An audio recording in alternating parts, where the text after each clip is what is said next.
సార్లు వరుసగా గెలిచిన గాజులపేట నియోజకవర్గం ఎమ్మెల్యే నరసింహంతో ఇంటర్వ్యూ. వరుసగా మూడవసారి ఎమ్మెల్యేగా గెలిచినందుకు కంగ్రాట్స్ సార్. Thank you. నమస్తే. మీ నియోజకవర్గంలో అభివృద్ధి ఎలా ఉందనుకుంటున్నారు? అనుకోవడం ఏంది, అభివృద్ధి జరిగింది. నా ప్రజలు సంతోషంగా ఉన్నారు. అంటే మీ నియోజకవర్గ ప్రజలు సంతోషంగా ఉన్నారంటారు? డౌట్ ఏముంది? సారీ సార్, మీకు ఒక కథ చెప్పాలనుకుంటున్నాను. ఏందది? అందరికీ అన్నం పెట్టే అన్నదాతకు తినడానికి తిండి ఉండదు, త్రాగడానికి నీరు ఉండదు, ఉండడానికి సరైన ఇల్లు ఉండదు, ప్రాణం మీదకి వస్తే అందుబాటులో వైద్యం ఉండదు. విచిత్రం ఏంటంటే ఇంతటి దరిద్రంగా బతుకుతున్న వారి జీవితాలని ఒక అందమైన ఊరుగా మనం చెప్పుకోవడం.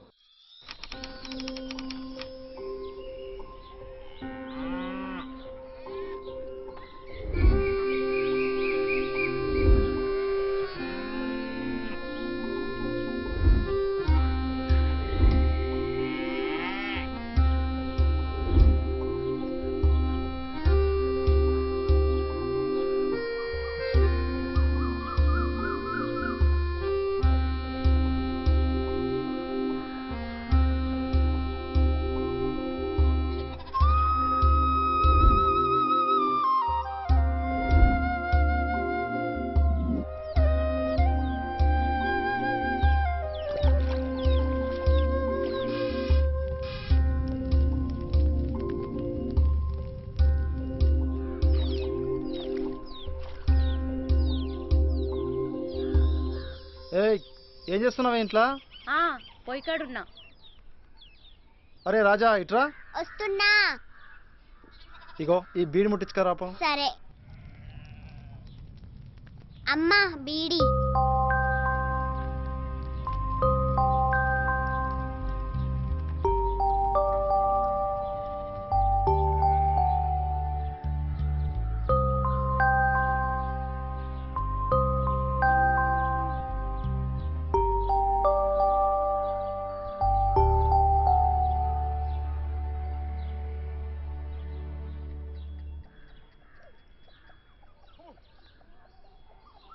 బాయ్ నానా.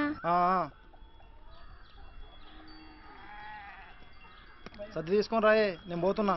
తెస్తా పో. ఏరా కృష్ణ, ఎప్పుడు వచ్చినావు? మొన్న వచ్చినా. ఏం పని చేస్తున్నావురా? ఉద్యోగం ఏం లేదన్నా, ఖాళీగా ఉన్నా. నాకు తెలిసిపోరా.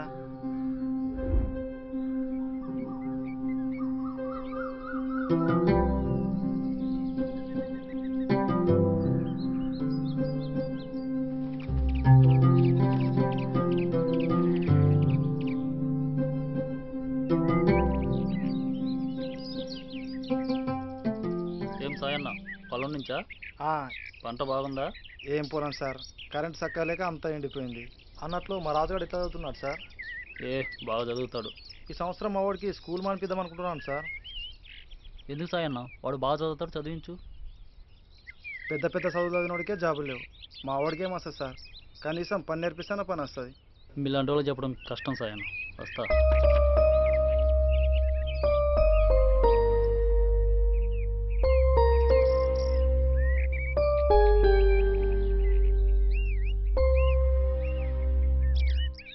ఏమ్రా మల్లిగా, పార్కం బారిందా? ఏం పార్కం రా, ఈ చచ్చిపోయే కరెంటు సగం రోగం వచ్చి ఎండిపోయా. కరెంట్ లేక నీళ్ళు లేక ఇంకా సగం ఎండిపోయా. పంట చేసుకొచ్చే టైం రా, షేడ్ దగ్గర అప్పు వచ్చి రోగంకు మందు కొట్టకపోయాను. ఈడికే బాగా తీసుకొచ్చి 2 సార్లు మందు కొట్టిన. కూర్చో. ఏం బాకీలు రా, పోయినసారి ఆనలకు పంటంతా కొట్టుకుపోయా. ఈసారి రోగం పడి పంట చేతికి రాకపోయా.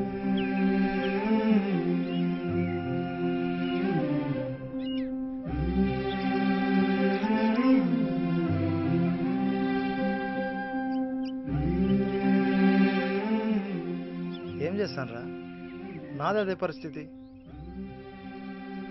సరే పద, ఇంటికి పోదాం. చల్. నేను అట్లా శనుగు వేస్తారా?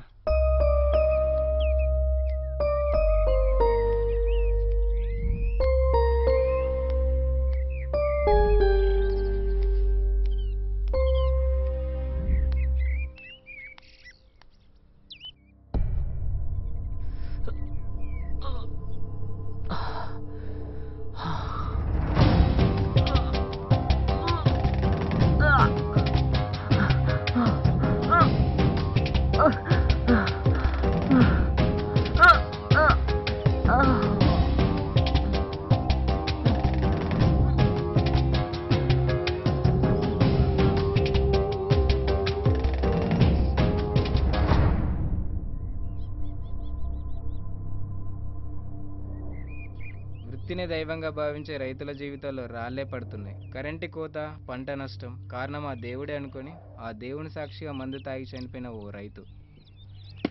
టౌన్కి వెళ్ళొస్తాం నాన్న. సరే.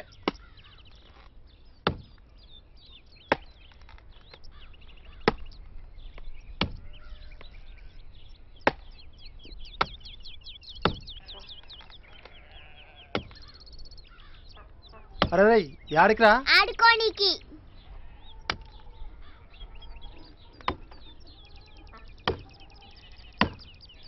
నానా అరే ఏమైందిరా? ఏమైంది? మామా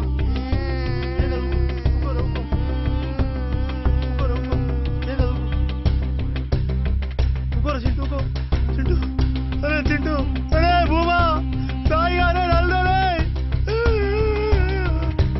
చింటూ రండి అరే అంబులెన్స్ తీసావు చింటూ అరే చింటూ.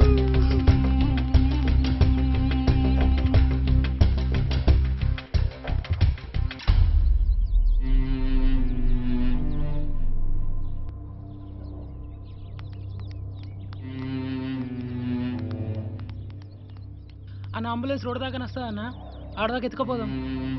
అయ్యో రాజా, రాజా, షట్, అయ్యో రాజా, రే రాజా, లేరా రాజు.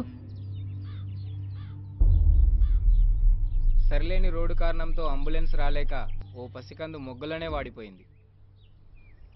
ఈ కథ నాకెందుకు చెప్తున్నావు? మీకు కథలా అనిపిస్తుందా? మీ నియోజకవర్గంలో ఉన్న ఒక ఊరు పరిస్థితి. ఇలాంటి ఊర్లు చాలానే ఉన్నాయి. ఇదంతా తప్పుడు సమాచారం. ఇది నిజం. పోయినసారి అకాల వర్షాల వల్ల పంట నష్టం జరిగింది. 13 మంది మందు తాగి చనిపోయారు. నష్టపరిహారం కూడా అందలేదు. తెలీదా మీకు? దీన్ని ఖండిస్తున్నాను.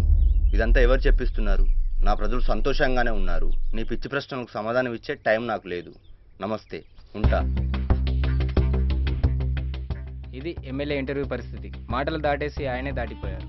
ఒక ఇంటి పెద్ద తప్పు చేస్తే ఇంటికి నష్టం, దేశానికి ఉన్న నాయకుడు తప్పు చేస్తే దేశానికే నష్టం. అందుకే ప్రజలు మారాలి. వారు మారి వారి బతుకులు మార్చే మంచి నాయకుడిని ఎన్నుకోవాలి. ఓటు నమ్ముకొని దేశానికి దొంగని నాయకుని చేయొద్దు. ప్రజాస్వామ్యంలో ప్రజలు పాలకులు, నాయకులు సేవకులుగా ఉండాలి. అదే ప్రజాస్వామ్యం.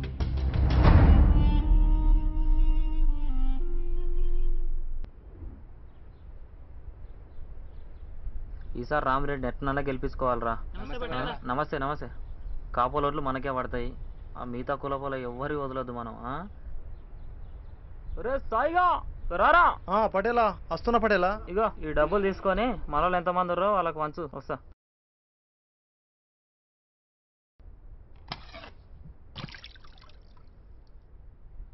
ఎవరు నాన్న? పటేల్ రా, డబ్బులు ఇచ్చిండు. ఎందుకు? ఎలక్షన్ కదరా, డబ్బులు అట్నే వస్తారు. ఓటు వేయడానికి లంచమా? ఏం చేస్తావు నాన్న ఈ డబ్బుతోని? నాకు స్కూల్ ఫీజు కట్టి చదివించగలవా? జ్వరం వస్తే హాస్పిటల్లో చూపించగలవా? చనిపోయిన నా తమ్ముని బ్రతికించగలవా? ఏం చేయగలవు నాన్న? బాకిల బాధకు అందరం కలిసి తాగి చనిపోవడానికి కొంటే పురుగుల మందు కూడా రాదు నాన్న.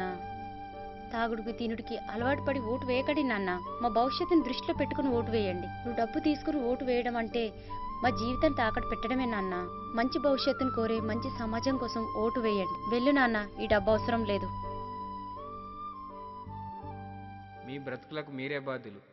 ఎందుకంటే మనది ప్రజాస్వామ్యం. నీ కోసం, నీ భవిష్యత్తు కోసం ఓటు వేయి. ఓటుతో అవ్వలేదు నీ కర్తవ్యం. నిలదీసి ప్రశ్నించి ఈ అసమర్థ నాయకులను.